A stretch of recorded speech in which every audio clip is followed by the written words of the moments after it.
In this episode 4 of the Mambulance series, you'll see the layout of the dual reservoir filtered water systems including the sink and shower. The old ghost-filled floors was removed to make way for the new vinyl planks to give the old gal some Instagram-worthy flair, which may or may have not resulted in the splits or some celebratory twerking. We reconnected the air horn, which resulted in awesomeness. I feel like I'm being set up for... And William spent his time playing with a bag of nipples before painting them. Now grab your phone and set your alarm clock to fun because you don't want to miss this action-packed episode. Man, Knight, you've got all this extra flooring down here. I think you have too much wood. That's what I get it. On this super fresh episode of the Mambulance, we are going to go check out and see what William is doing with all the plumbing and wonderful things. Where does this start? In this cabinet exterior, there will be a 45-gallon water tank, pump, filter, all of that. Okay. It'll exit here, it'll come here, it'll feed the sink cold water. It'll continue down, it'll go here, it goes in this blue line up to the water heater, and then returns in the red line back and feeds hot water to the sink. So this is for the sink, kitchen sink. Okay. There's going to be an additional water tank over here just for the shower because I'm doing a recirculating shower. So it'll have a filtration system and what have you in there. It comes out of that tank, comes up to the shower, comes up, goes into the valve, continues on, goes to the water heater, comes back and feeds the valve hot water. Went ahead and put the shower head in because I won't be able to turn it because I need the height. William was saying about doing a ceiling one, but his significant other is like, let's have one where it's spraying on you, not like on top of your head in case you don't want to wash your hair, which is a good point. Using your pecs, half-inch pecs for all that. Reuse one of the old ambulance fittings over there. Where does this one here, where does this exit out to? We'll come around out here. So here's the shower reservoir for the recirculating setup. These will be mounted in here like that on the wall. And they're ran together with nipples? Yeah, they're 3/4 inch close nipples. They run into each other. And then the pump goes in there. 5 gallon per minute at 55 PSI. Is there any dodgy coin in this box, William? No. This is a 5 or a 50 micron turn down filter. It goes in prior to the pump or prior to the other filters. I'll have to cut a hole in the floor obviously for this to come up and sandwich the shower pan. 2 rubber seals in here. You can cut a hole through like the 3/4 inch subfloor, but you won't have to cut a hole through the metal, are you? Yeah. You will have to cut through the I metal? don't have to cut that big of a hole through both of them. But basically I gotta get this sat in here all the way down and then have this come over here and dump the shower water into this tank. So down here is a drain that just goes right underneath the truck essentially? Yep. And so what does that drain So do? this is a thermostatic valve. Basically, it allows you to find your selection of cold and hot, whatever. But this switches it between shower and bath. Obviously, we're not using a bath. What I did is instead of plugging the bath, I went straight down out of the coach. If I select bath, it will drain my tank completely because, like I said, I'm using a recirculating shower filtration system. So if I wanted to drain all the water out of my tank, I would just switch to that and it would dump everything. Okay, so where the shower pan's gonna go here, we've got a piece of Just quarter inch plywood. The shower pan actually comes out to this line here. So I'll peel this floor up when I put my plank flooring in. But when I sit my shower pan on top of this, it'll be sitting a 1/4 inch high. So I'll run my underlayment and plank flooring, vinyl plank flooring, and it'll be able to slip underneath the edge of this to equal the 1/4 inch, but be underneath the edge of the shower pan. William's gonna give a scathing review on Amazon because it's the second one that showed up damaged. Ooh, this came in, huh? Ooh. This is the propane Water heater. And it'll be mounted in this cabinet, closed off to the cab through the door and vented through here. No installation in bathroom. So I wonder why that says that. Everybody uses them though. If everybody's doing it, do it, right? Right. The last final goats are getting ripped out of here. Ugh, look at all those ghosts coming out by the dozen there. Ghosts leaving! Throw it at me! Ugh. Entering the ghost-free zone. Don't sweep your ghost dust at me, man. Look at that!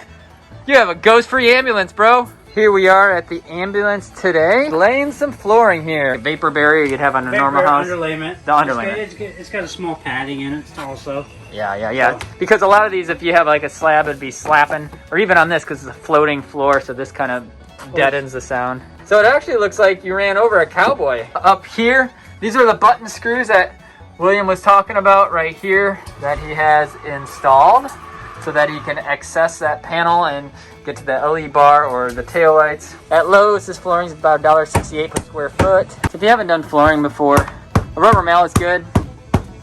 We don't have one, so this is a brilliant way to kind of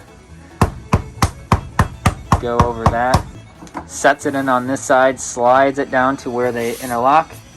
Bam. So you can see the staggered pattern of how this is coming together. Next time you see this, it's gonna be gorgeous. They had this matching stair nose? Hell yeah. Are you putting that back here too? No, I've got that stainless that goes over that. That metal trim. Wow. It would look kind of good back there, wouldn't it? I know. Yeah. I'll use the metal. This is a stock piece of stainless that was in there. I gotta trim this corner down just a little bit, but once I put that in there, that'll go back in there with some new screws. I'm gonna take a piece of 3000 grit or on the orbital sander and kind of polish it up a little bit, and that'll look money. Oh yes, I love dirt. 1 hour later. 2 hours later.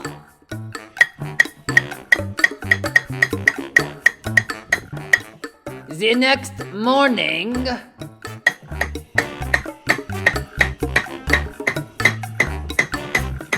Man, Knight, you've got all this extra flooring down here. I think you have too much wood. That's what I get it.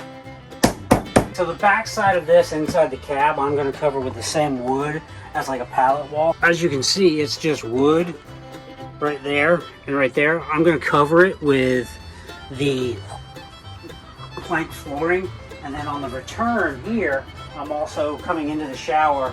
I'm going to use the waterproof vinyl flooring also, but then I've got this stair nose molding, and what I'll do is just kind of got a nice little round edge. I'll glue and probably put some pin nails in it, but I'll run this like that to trim out that corner and run it, on both sides of that so it finishes it off.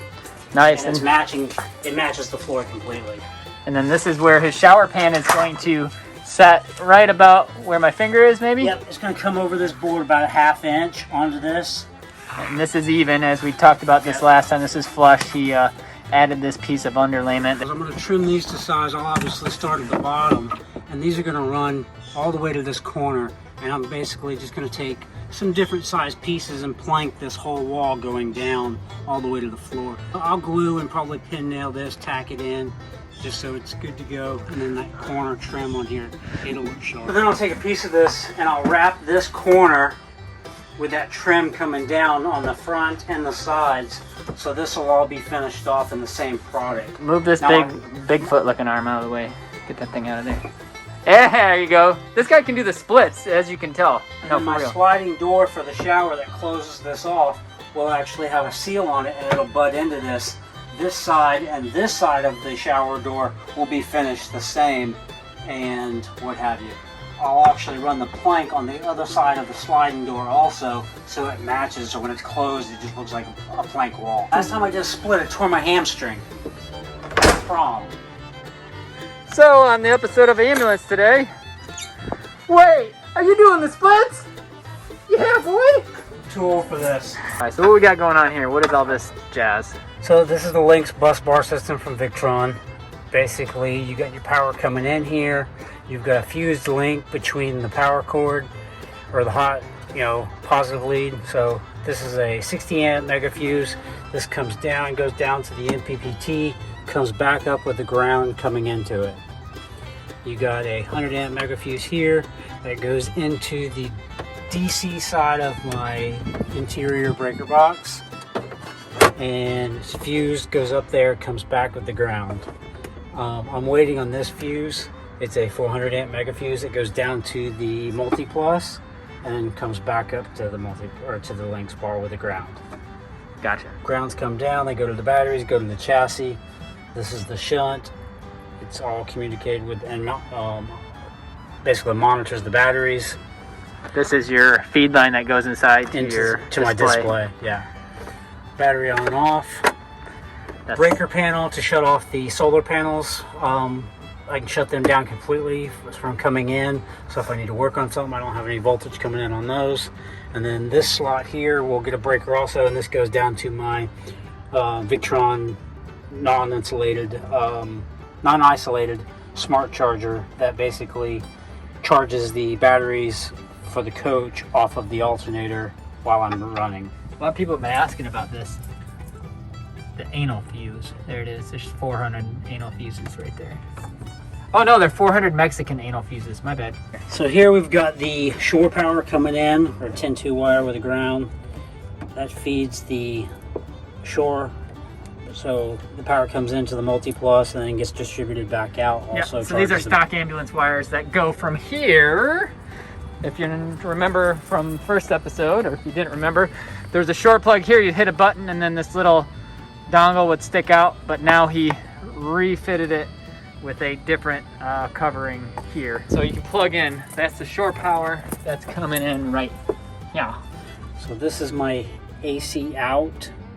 It goes and feeds the plug, or feeds the AC breaker panel, 50 amp main, and then 20 amp to my outlets in the coach.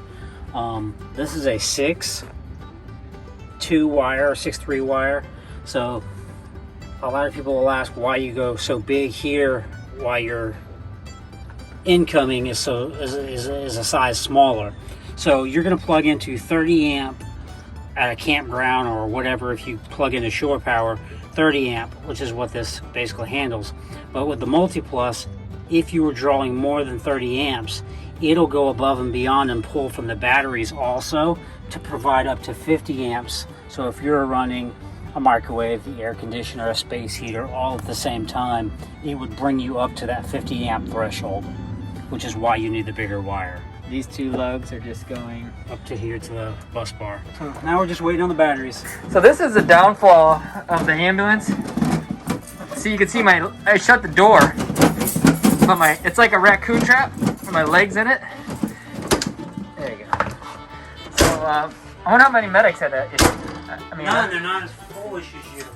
So William and I were just back here looking at the compressor for the air horn. Turns out there was just one wire that wasn't hooked up. So there's the massive air horn underneath. Right here, there's a switch that you can hit. You need to let people know to get out of your way. You just... Let's go get black. Okay. I feel like I'm being set up for I see you got a big bag of nipples there, bud. 6-inch nipple, 8-inch nipple. How many more nipples you got? That's all for the nipples. That's all the nipples you got? Explain to me what we were doing here with all these nipples. Cap pipe flange will be on the wall above the seating area on the fold down bed. When it's bedtime, I'm going to screw this cap off, screw this leg on, shelf will remain. Oh my gosh, that's brilliant. When that folds down, that gives me 3 stable points of, stability for the bed at the right height. Perfect. And then the shelf will be mounted. Shelf will stay on there and mounted and be done. So we wipe these down with some denatured alcohol.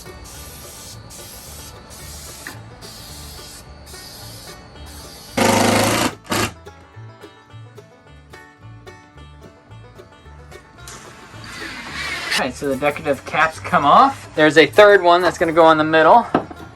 And the legs will extend on here. And obviously there'll be a shelf board that goes from this here to that side over there. Ooh. So there are the legs. There'll be a shelf across here on the top, and the feet are in. The bed is on here. William, looks like you did a pretty good job, bud. I think it's very... You center pretty hard there, so that's good. Never seen a white girl twerk. There you go. So it'll get folded back up like that. All he's going to do is unscrew one of the feet, which will have the felt pad on it, just so it looks pretty. Little cap. So essentially that'll be the shelf, and then that's gonna have that camera that we talked about in the last episode.